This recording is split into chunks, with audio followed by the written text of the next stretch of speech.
5장 1절로 6절까지입니다. 갈라디아서 5장 1절로 6절까지 말씀을 한 절씩 교독하겠습니다.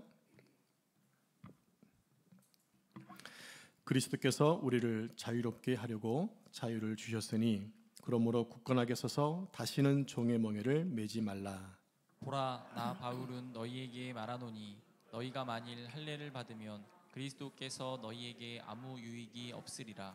내가 할례를 받는 각 사람에게 다시 증언하노니 그리스도에게서 그런 율법 전체를 행할 의무를 가진 자라. 율법 안에서 의롭다함을 얻으려 한 자는 그리스도에게서 끊어지고 은혜에게서 떨어진 자로다. 우리가 성령으로 믿음을 따라 의의 소망을 기다리노니 그리스도 예수 안에서는 할례나 무할례나 효력이 없으되 사랑으로서 역사하는 믿음뿐이니라. 아멘. 이 말씀은 살아계신 하나님의 말씀입니다. 아멘. 오늘은 갈라디아서 강의 19번째 시간으로 다시는 종의 멍에를 매지 말자라는 제목으로 은혜를 나누고자 합니다. 지금까지 우리는 계속해서 율법의 무익함과 한계를 살펴보고 있습니다. 결론적으로 오늘 바울은 말하기를 다시는 종의 멍에를 매지 말라고 결론 짓고 있습니다. 사도 바울은 왜 다시는 종의 멍에를 매지 말라고 했을까요? 그렇다면 죄의 멍에가 뭘까를 살펴봐야 되겠죠. 죄의 멍에가 무엇일까? 두 가지 영역이 있습니다. 한 가지는 뭐냐면 복음을 듣지 못한 세대들이 우상 밑에 살던 그 종의 자리를 얘기합니다. 갈라디아서가 써졌던 당시는 AD 1세기 당시에 로마 제국의 아래에 있던 사람들은 그리스 신화와 또 각종 의례 그리고 우상들을 섬기면서 전혀 복음에 대해서는 듣지도 보지도 못한 채 살고 있던 사람들이었습니다. 1세기 당시에 우리나라 한민족 역사로 보면 그때가 고구려 초기입니다. 고구려 초기. 얼마나 오래된 줄 아시겠죠? 가끔씩 이렇게 서양과 동양을 비교해 보면 그때가 참 옛날 얘기구나. 성경을 보면 좀 부유한 것처럼 보여지는데 우리나라 현실은 너무 가난했거든요. 가끔씩 비교해 보시면 참 좋을 것 같아요. 그때 역시 우리 한민족도 복음을 모른 채 우상에게 매여서 살던 시기였습니다. 그러니까 당시 로마 사람들이나 고구려 사람들은 복음을 알지 못한 가운데 죄의 우상의 아래서 힘들게 살아갔던 영역이었다는 거죠. 두 번째 사람이 뭐냐면 갈라디아 교회처럼 복음을 들었지만 그래서 구원을 얻었지만 다시 율법의 종으로 돌아가 버린 사람들이 있었다고 하는 거예요. 사도 바울이 전한 복음을 믿고 많은 사람들이 주님을 영접하고 교회가 세워졌습니다.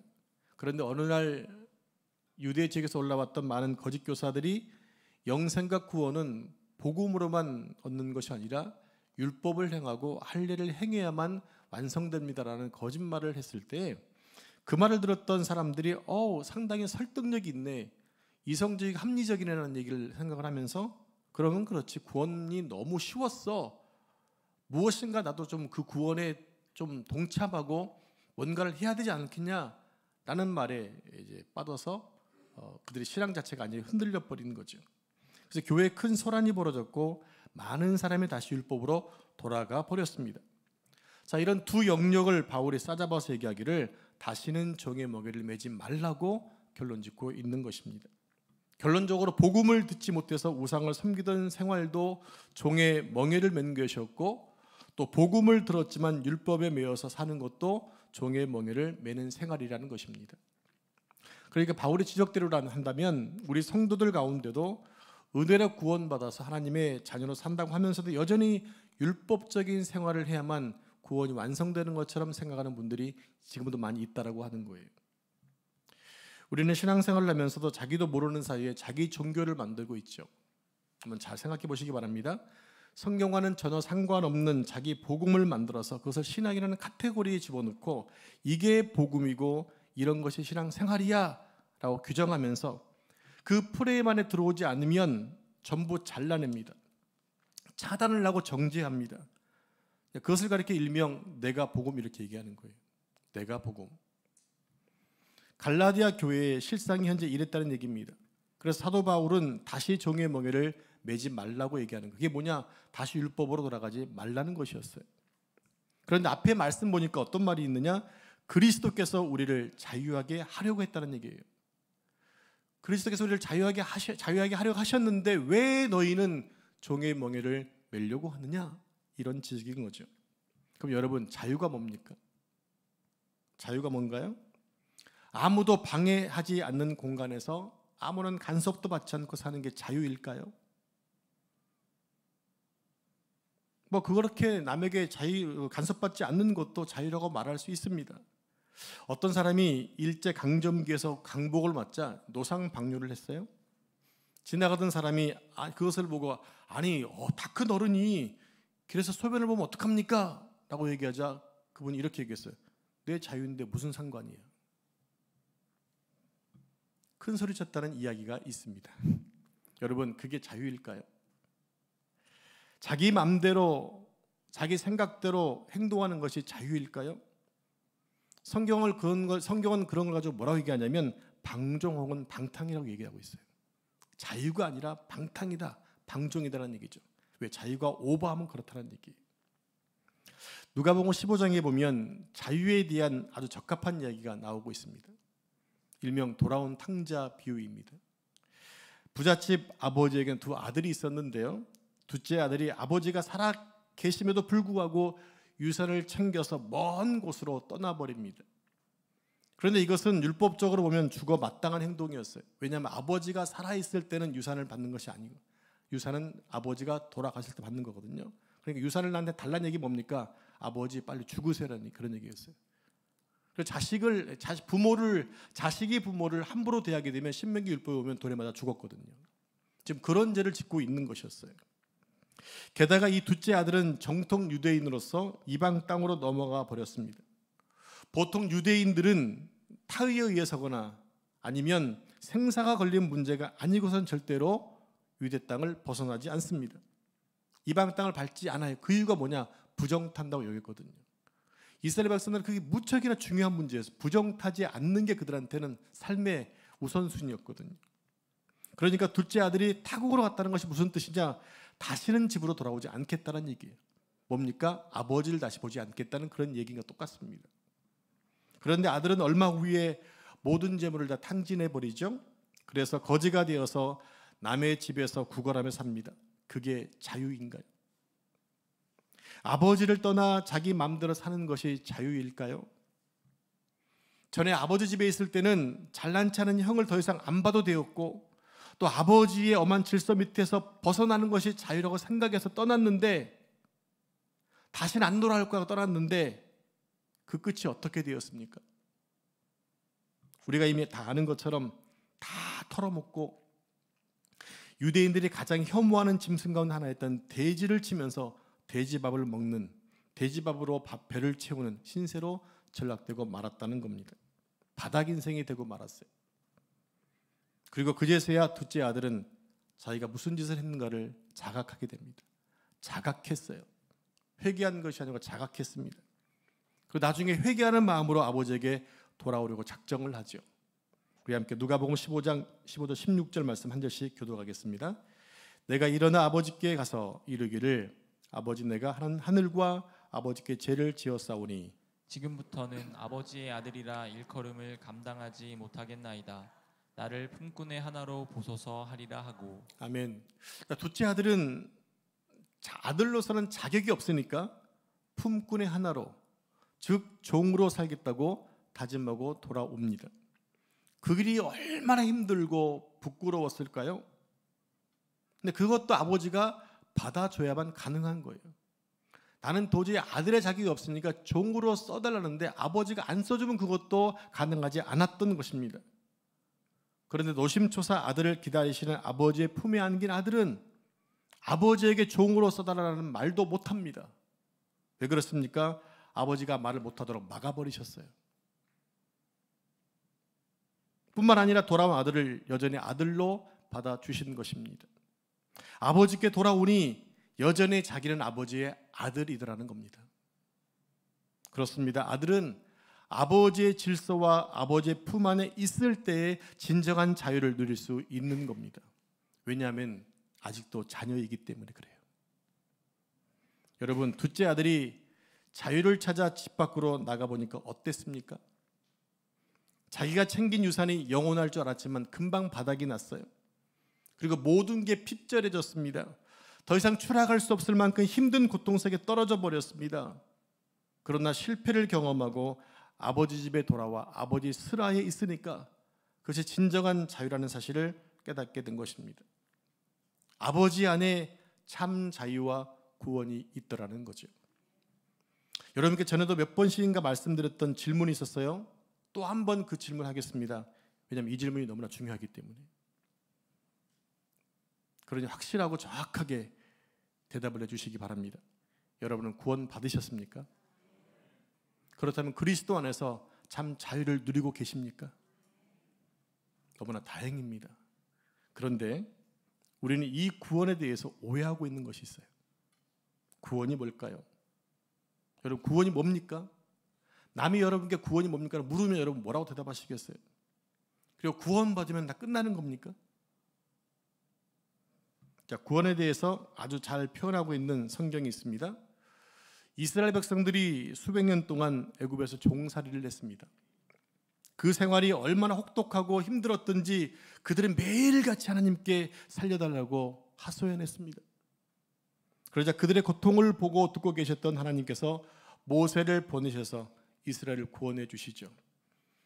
그래서 백성들은 모세를 필두로 해서 출애굽하여 홍해를 마른 땅처럼 건너게 됩니다. 그렇게 홍해를 건넜으니까 애굽으로부터 멀어졌으니까 그걸로 끝난 것일까요? 애굽의 종살이에서 구원되었으니 이제 모든 게 끝난 것일까요? 아닙니다. 구원은 그때부터 시작입니다. 하나님의 목적은 이스라엘 백성들을 애굽에서 건져내는 게 목적이 아니었어요. 이와 마찬가지로 우리 기독교가 추구하는 목적과 비전도 방향도 마찬가지입니다. 구원 자체가 목적이 아니라는 거예요. 그러면 여러분 구원받았으면 끝나야 되는 거 아닙니까? 구원받는 인생이 끝나야 되는데 여전히 구원받고 살고 계시잖아요. 구원은 지금부터라는 얘기입니다. 구원은 너무나 중요하고 수천 번 강조해도 그 중요성은 두말할 나위가 없어요. 여러분 구원의 확신이 없이는 신앙의 출발을 할 수가 없거든요. 그러나 구원 자체가 목적이 아니라는 얘기입니다. 애굽에서 탈출하고 홍해를 건넜으면 이제 어떻게 해야 되는 것입니까? 그들이 홍해를 건넜습니다. 마른 땅처럼. 그러면 그들은 광야를 지나서 가나안 땅으로 들어가야 합니다. 거기가 바로 하나님이 구원하신 진짜 목적지이기 때문입니다. 목적지가 가나안이에요. 그러면 가나안의 삶은 무엇을 상징하는 것일까요? 여러분, 가나안이 무엇을 상징한다고 그동안 배워오셨어요? 우리는 그동안 가나안을 마치 천국으로 생각하는 경향이 많이 있었어요. 그러나 정확히 말하자면 가나안은 천국이 아닙니다. 왜냐하면 가나안에 이스라엘 백성이 들어가서 뭐 했습니까? 가나안에 들어가서 그들이 뭐 했어요? 전쟁했어요. 그러면 가나안의 천국이랑 우리는 천국에서 뭐 하는 거예요? 싸워야 되는 거예요, 천국 가서. 그러니까 가나안은 천국이 아니라는 얘기입니다. 그러면 가나안 땅이 지리적, 시간적 공간, 대체 무엇을 말하는 것일까요? 가나안이라는 땅이 갖고 있는 시간적 공간적 의미가 무엇을 상징하는 것일까요? 이것은 하나님 나라의 통치를 어떻게 살아갈 것인가를 우리가 살아내면서 갖는 우리의 사명이라는 것입니다. 가나안 땅은 하나님의 약속으로 주어진 땅이에요. 하나님이 약속하셨으니까 그 땅에 들어가면 하나님의 약속대로 얻는 땅이었어요. 그렇게 총칼로 인간의 힘으로 점령하고 빼앗아 얻는 땅이 아니었다라는 거죠. 가나안은 하나님의 약속을 믿음으로 밟으면 되는 땅입니다. 무엇으로 밟아요? 믿음으로 밟으면 되는 땅입니다. 그래서 하나님의 약속을 믿고 하나님의 능력과 하나님의 은혜와 하나님의 질서와 하나님의 통치를 확인하며 연습하는 땅, 그 땅이 바로 가나안 땅인 거예요. 즉 무엇을 하는 얘기입니까? 우리의 성화의 과정을 계속 이루어가는 땅이 가나안 땅이라는 겁니다. 그게 가나안 땅의 가치이고 목적이었어요. 그래서 여호수아가 요단강을 건너 가나안 땅으로 들어간 다음에 첫 번째 성이었던 여리고성을 앞두고 있었을 때 누가 나타납니까? 여호와의 군대 장관이 딱 나타납니다. 여호수아가 묻습니다. 너는 우리를 위하느냐 우리의 대적을 위하느냐? 그런데 이 질문 속에는요, 이스라엘의 잘못된 신앙관이 들어있어요. 무엇입니까? 목표가 우리였다라는 거예요. 너는 우리를 위하느냐 우리의 대적을 위하느냐? 이 질문의 의미 속에 그 질문의 주관과 기준이 누구란 얘기입니까? 하나님이 아니라 우리, 나였다는 얘기예요. 그러니까 이 질문 속에는 오늘날 해석하면 이런 뜻이 있습니다. 그 사람이 나에게 도움이 되느냐 나에게 도움이 안 되느냐였어요. 즉 하나님이 나에게 도움이 되느냐는 질문입니다. 그러니까 우리가 하나님의 영광의 도구로 쓰임받는 것이 아니라 하나님이 나를 위해 존재한다는 그런 의미인 거죠. 그렇게 잘못된 생각 때문에 그들은 40년 동안 광야에서 헤맬 수밖에 없었던 겁니다. 그래서 하나님의 군대 장관은 아무런 대답을 하지 않아요. 대신에 자기 할 말만 합니다. 나는 하나님의 군대 장관으로 여기에 왔느니라. 하나님의 군대 장관으로 여기에 왔느니라. 누구라고 그랬어요? 하나님의 군대 장관. 그럼 군대 장관이면 뭐가 있어야 한다는 얘기입니까? 자, 군대 장관이 있어야 하면 뭐가 있어야 돼요? 네, 군대가 있어야죠. 군대가 있어야 장관이 있는 거 아니겠습니까? 네, 여러분 성경을 보시면요, 출애굽하는 이스라엘 백성들 향해서 뭐라고 말씀했냐면요, 여호와의 군대로 얘기합니다. 하나님의 군대였다. 누가 군대가 됩니까? 노예 백성이었어요. 조금 전까지 노예였던 이스라엘 백성들을 가리켜 하나님의 군대로 지칭해 주었다는 얘기입니다. 여러분, 그러니까 민수기 보면요, 뭘 조직해요? 군대를 조직하잖아요. 이게 성경이 아주 재미있게 연결되는 고리이기도 합니다. 그래서 이 천사가 얘기하기를 나는 하나님의 군대 장관으로 왔다는 말 이렇게 얘기하고 여호수아에게 말하죠. 여호수아야, 내가 이스라엘 군대 장관이니 이제 이 땅의 모든 지휘권은 나에게 있다.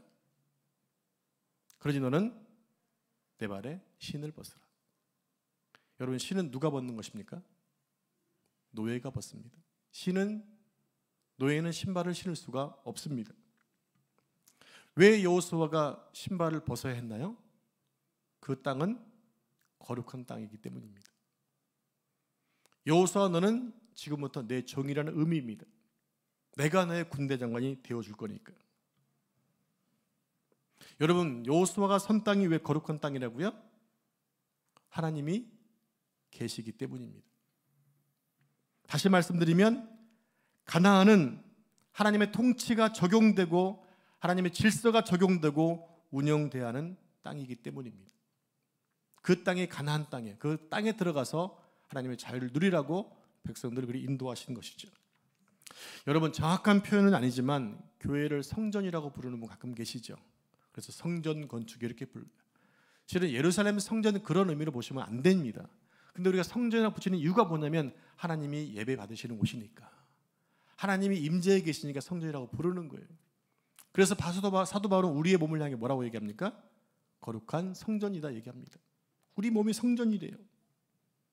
왜 성전이라고 부르냐면 이 교회 안에 예배 받으시는 하나님이 계시고 우리 안에 하나님이 계시기 때문에 성전 이렇게 부르는 거예요. 여러분, 가나안은 그런 땅이어야 한다는 것입니다. 그래서 가나안 전쟁을 자세히 살펴보면 많은 전투 가운데 인간의 힘과 지혜로 싸웠던 전쟁은 다 나아져버려요. 여호수아 전쟁부터 사사기들의 내용을 쭉 보시면 사람의 지혜로 싸웠던 전쟁은 항상 지더라는 얘기입니다. 근데 하나님께 맡겨놓으면 하나님이 하세요. 우박으로, 때로는 태양이 멈춰서, 달이 멈춰서 승리할 시간들을 만들어주는 것이 하나님의 은혜였다는 얘기입니다. 결국 사람이 싸운 것 같지만 누가 싸워주신 거예요? 하나님이 싸워주신 거예요. 그러니까 하나님을 철저히 바라보고 의지하는 그것을 연습하는 그 공간, 그것이 바로 가나안 땅이라는 얘기입니다. 그래서 결국 이 갈라디아서 5장에서 그 얘기를 하고 있는 거예요. 주 안에서 구원받고 선택받은 여러분, 자유가 뭡니까? 자유는 예수 그리스도 안에 있을 때 누리는 것입니다. 예수 그리스도 안에 있으면 아버지를 통해 모든 것을 얻게 됩니다. 자, 다시 한번 이 말 너무 중요해요. 다시 한번 할게요. 예수 그리스도 안에 있으면 아버지를 통해 모든 것을 얻게 됩니다. 제가 목사 안수를 받고 이제 새로운 교회를 알아보고 있었어요. 여기저기 많은 교회에 이제 이력서를 집어넣죠. 제가 11월 마지막 주에 사임을 하고 한 달을 쉬었을 때는 너무 좋았어요. 그동안 그냥 부교육절에 있으면 바쁘게 살아왔으니까. 그런데 해를 넘기니까 또 이력서를 넣은 교회에서 연락이 안 오니까 제 마음속에 그냥 부담감, 불안한 감이 드는 거죠. 왜요? 제가 그래도 지난주에 얘기했다시피 가장이잖아요. 가정에 책임을 져야 되잖아요. 근데 이 사역지가 연락이 안 오니까 불안했습니다. 당장 경제 문제가 심각했고 또 이력서를 낸 곳에서 아무런 연락이 없었기 때문입니다. 그때 우연치 않게 저 형님이 오셔서 하시는 말씀이 뭐였냐면 지금 쉬지 않으면 쉴 데가 없으니까 마음껏 쉬라는 거예요. 하나님이 너를 목사로 세워놓으셨으면 하나님이 너를 안 쓰면 하나님이랑 손해니까 지금 하나님 믿고 푹 쉬어. 그때 제 마음속에 막 평안이 임하는 거예요. 아, 그렇지. 내가 하나님께 부름받은 종이 되어 공부했지. 하나님이 쓰시고 목사 한 수를 주셨지. 그때 그 시간에 참된 평강이 임했는데요. 세상에 그날 밤에 세 군데서 연락이 왔어요. 우연이라고 생각하지 않아요. 저는 그때 신기하게 세 군데가 왔고요. 제가 가서 교회에서 가장 좋은 교회를 부임해 갔었습니다. 뭡니까? 하나님이 하시더란 얘기죠. 그걸 믿으니까, 아버지를 믿으니까 내 안에 평안이 오더니 그 평안의 증거로 이제 일할 곳이 하나님께서 허락해 주셨다는 얘기입니다. 여러분, 자유는요, 예수 그리스도 안에 있을 때 마치 선물처럼 주어지는 거예요. 여러분이 그리스도 안에 계십니까? 여러분에게 생각지 못했던 선물들이 임하게 될 줄로 믿습니다. 그런데 갈라디아 성도들은 다시 율법으로 돌아가서 그들의 노력으로 구원을 얻으려고 또 그들의 노력으로 자유를 얻으려고 했습니다. 그래서 예수님은 마태복음에서 이런 교훈을 하세요. 마태복음 6장 30절 말씀을 같이 합독하겠습니다. 시작. 오늘 있다가 내일 아궁이에 던져지는 들풀도 하나님이 이렇게 입히시거든 하물며 너희일까 보냐 믿음이 작은 자들아. 이 말이 무슨 말입니까? 하나님께서 저 미물도 기르고 입히시는데 하나님께서 저 미물도 먹이고 입히시는데 하물며 천부이신 아버지께서 자녀된 너희를 굶기시겠니? 라는 말씀이에요. 여러분, 모든 미물에게는요 하나님이 창조주세요. 그런데요 우리에게는 그 창조주 하나님이 아버지가 되신다고요. 아빠 아버지입니다. 그러니까 왜 아들 딸들이 종처럼 살려고 하니? 이 말을 지금 바울이 지적하고 있는 거예요. 세상의 모든 만물에게는 하나님이 창조주지만 너에게는 아버지야. 근데 너희는 왜 그 아버지를 믿지 못하고 다시 종으로 돌아가려고 하니? 도대체 왜 그러는 거니? 여러분, 바울의 그 마음을 아시겠습니까? 성도 여러분, 종들은 주인의 눈치를 살펴야 합니다. 주인의 눈치를 무시하고 자기 맘대로 했다가는 어김없이 채찍이 날아옵니다. 여러분, 종들은요 열심히 살아야만 인정도 받고 또 보상도 받을 수 있어요. 그게 종의 삶이에요. 그런데 안타깝게도 오늘날 교회 안에도 자녀가 아니라 종처럼 신앙생활하는 분들이 의외로 많이 있다는 겁니다. 자꾸 하나님 앞에서, 아버지 앞에서 아이고 내가 너무 부족해요. 저는 연약해서 늘 실수해요. 여러분, 솔직히 여러분 부모님 앞에, 엄마 앞에 가가지고 엄마 나는 너무 부족해. 나는 왜 이렇게 생겼는지 몰라. 그걸 누구한테 하는 얘기죠? 엄마 날 왜 이렇게 낳았어 하는 얘기 아닙니까? 근데 우리는 신앙생활하면서도 그런 생각할 때 많이 있다는 얘기죠. 나는 늘 부족해요. 늘 연약해서 늘 실수해요. 이런 자책감에 빠져서 아버지의 눈치를 살피는 사람들이 많이 있다고 하는 거예요.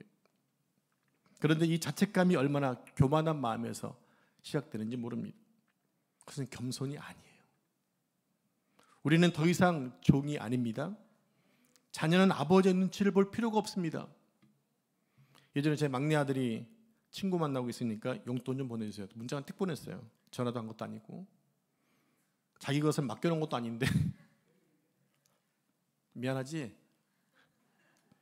그런데도 주죠. 그냥 줍니다. 아들이 달라고 한 것보다 더 줍니다. 맛있게 더 많이 사 먹으라고 줍니다. 왜 그렇습니까? 아들이기 때문에 그러는 거예요. 아들이기 때문에. 아버지는 자기를 의지하고 바라는 아들이 고마워 더 주는 겁니다. 그런데도 아이들은 전혀 미안한 마음이 없어요. 왜입니까? 왜 그게 가능합니까? 아버지와 아들이기 때문에 그런 거예요. 여러분, 그게 자유입니다. 아버지를 두어서 누리는 행복이고 자유입니다. 여기 아까 저건 봤는데 이런 문자가 있어요. 가난하더라도 부모가 있는 아이들의 1차 책임은 그 부모에게 있지만 부모조차 없는 아이들의 1차 책임은 만물의 주인이신 하나님께 있으며 그것은 곧 우리들의 책임입니다. 참 너무 이렇게 가슴에 닿는 말이었어요. 하나님이 우리의 책임자라는 거예요. 그러니까 뭐 하라는 얘기입니까? 그분을 많이 의지하라는 얘기입니다. 그분을 믿으라는 얘기입니다. 아들이 아버지에게 맡겨놓은 돈도 아니면서 달라고 했던 이유가 뭐냐면 자녀이기 때문이라는 거예요. 그게 자유라는 얘기입니다. 아버지를 두어서 나에게 참된 기쁨이 있고 자유가 있다는 얘기입니다. 우리가 얼마나 헌신했느냐 못했느냐 그거 아버지 입장에서 별거 아닌 거예요. 그거 안 따지신다는 얘기예요. 그러므로 내가 못해도 미안할 필요가 없어요. 왜냐하면 신앙생활이라는 것은 뭐냐면 하나님의 은혜가 감사해서 은혜가 기뻐서 하는 것이기 때문입니다. 이걸 모르는 자들에게 오늘 본문 4절 말씀이 단호하게 심한 책망을 하고 있어요. 4절 말씀 같이 합독할까요? 시작. 율법 안에서 의롭다함을 얻으려 하는 너희는 그리스도에게서 끊어지고 은혜에서 떨어진 자로다. 여러분, 율법을 행함으로 의롭다함을 얻으려 가는 사람은 종이지 아들이 아닙니다. 종은 그렇게 살아야 돼요. 주인의 눈치를 보면서. 그래야 살기 때문입니다. 그러나 성도는 자녀들은 그렇게 사는 게 아니에요. 자녀로 살면 힘이 안 드는데 종으로 살려니까 힘든 거예요. 하나님 아버지를 모르면 힘이 들 수밖에 없는 거예요. 제가 다음 주 한 주간 두 분의 집사님과 함께 방글라데시 초등학교를 방문하는데 그래서 유소년부에서 방글라데시 초등학생들이 편지를 쓴 것 같아요. 그중에 초등학교 3학년 남자아이가 이렇게 편지를 썼어요. 편지가 너무 재밌어서 제가 잠깐 소개해드립니다. 안녕, 나는 한국에 사는 아무개야. 이름 밝힐 수 없으니까. 사는 게 힘들지? 나도 그래. 초등학교 3학년짜리 자기 힘들대요. 하지만 하나님 안에서 행복할 수 있어. 같이 하나님 믿자. 그럼 안녕. 이렇게 쓴 거예요. 기특하고 너무 웃기죠. 이 아이의 편지를 보고서 느낀 게 두 가지가 있었어요. 한 가지는 뭐냐면 초등학교 3학년짜리 너무 어렵게 힘들다는 거예요. 여러분, 아이들도 힘들대요. 근데 방글라데시 아이들은 참 힘들 겁니다. 나라가 너무 가난해서 잘 먹지 못하고 배우지 못하니까 얼마나 힘들겠어요. 그래서 아버지가 가난하면 자식도 가난한 거예요. 오죽 나라가 가난했으면 여러분 보여드린 철판으로 만든 교실에서 공부하겠습니까? 그런데 이 편지를 쓴 아이는 뭐가 그리 힘들었을까요? 아버지는 회사 사장님이시고 엄마 아빠는 사람은 독재자고 했으면 독자 아들인데도 불구하고 힘들대요. 많이 궁금해요. 뭐가 힘든지. 그리고 하나님을 믿으면 행복하다는 그 말이 너무나 복음적이었어요. 네, 그렇습니다. 하나님을 아버지로 섬기고 있는 이 꼬마는 하나님을 믿으면서 행복했던 것 같습니다. 그러니까 하나님을 같이 믿자고 한 것 아닐까요? 그렇습니다. 우리가 종으로 살면 힘들어요. 종으로 있으면 늘 주인의 눈치 살펴야 하기 때문에 힘든 거예요.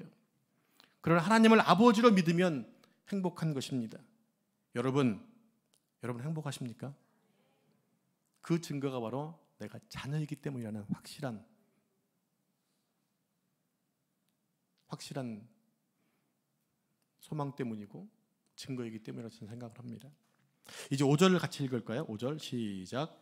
우리가 성령으로 믿음을 따라 의의 소망을 기다리노니.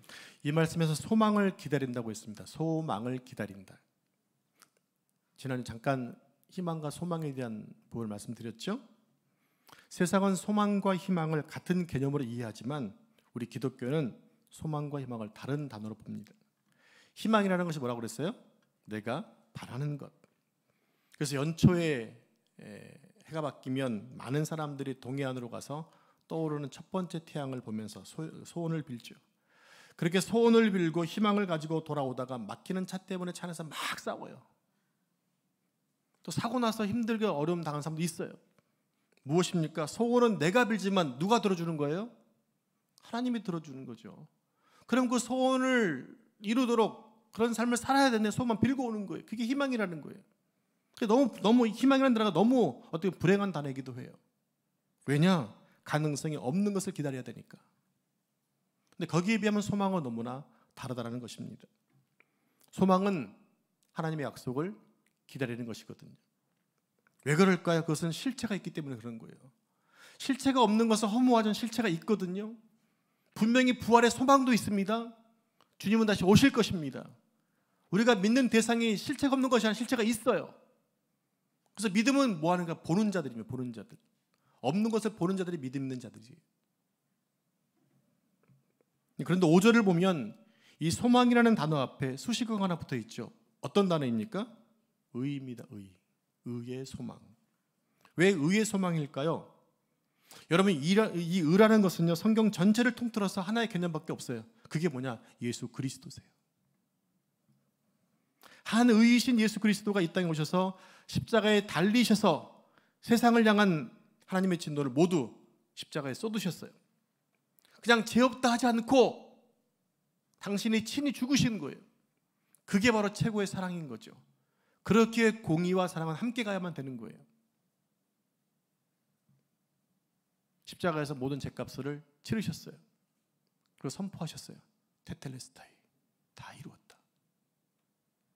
하나님은 십자가의 희생을 통해 당신의 사랑을 보여주셨습니다. 그래서 기독교의 사랑은 세상이 흉내낼 수 없는 사랑인 거예요. 그런데 하나님은 왜 그렇게 하셔야 했을까요? 우리를 자유케 하시려고입니다. 그 자유가 뭘까요? 우리를 아들로 받아주신 거예요. 그런데 갈라디아 교회의 문제가 무엇입니까? 이 아들의 신분과 아들의 자유를 버리고 다시 종의 멍에를 메르고 돌아갔다는 겁니다.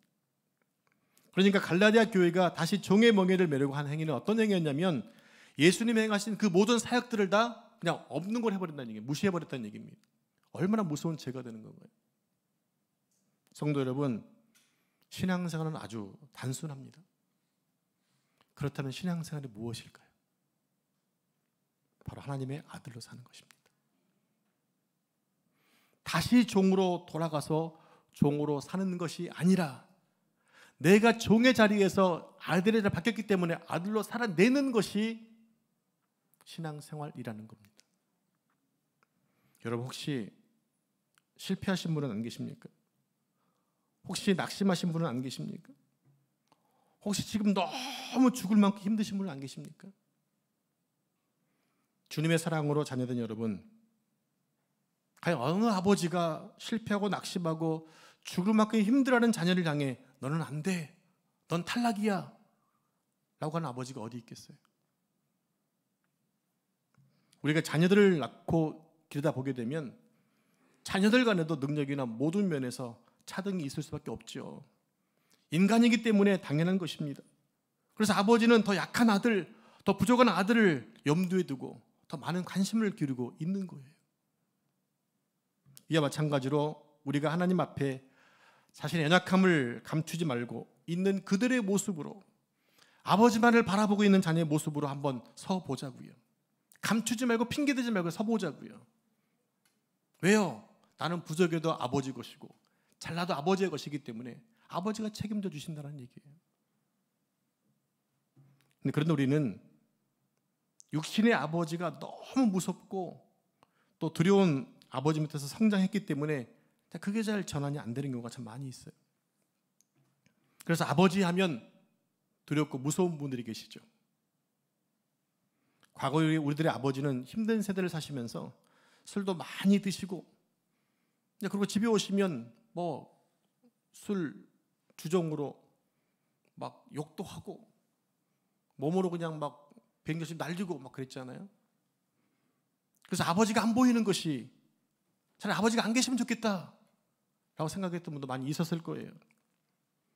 그래서 우리가 신앙생활 하는 중에 하나님 아버지를 대할 때마다 육신의 아버지의 모습이 클로즈업 되어서 하나님은 두려운 존재야, 무서운 분이야, 내가 잘못하면 나를 갖다가 힘들게 하시는 분이야 라고 오해하는 경우들이 있다는 얘기예요. 여러분, 육신의 아버지는 그렇지만 하나님은 그러신 분이 아니세요.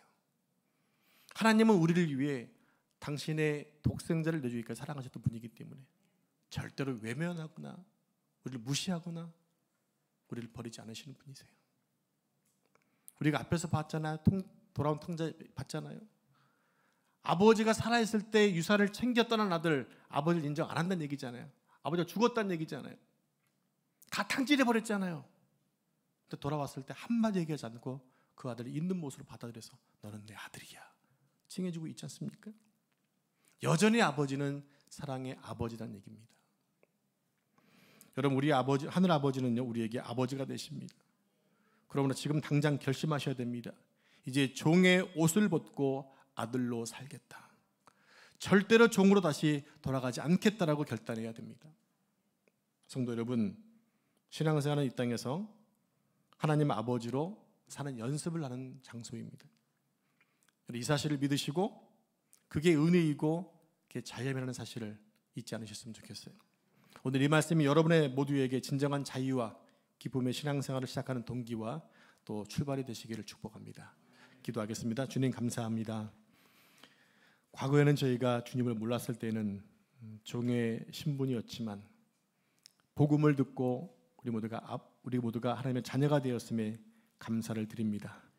하나님 안에서 아버지를 모시고 사는 저희들 자녀로서 자유를 누리고 평안을 누리고 축복된 삶을 살아갈 수 있도록 도와주옵소서.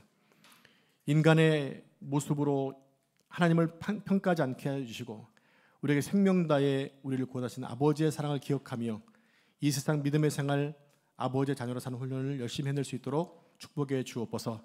우리의 삶을 통해 주님께 영광된 삶을 살 수 있도록 축복해 주시옵소서. 이 모든 말씀 존귀하신 예수님의 이름으로 기도합니다. 아멘.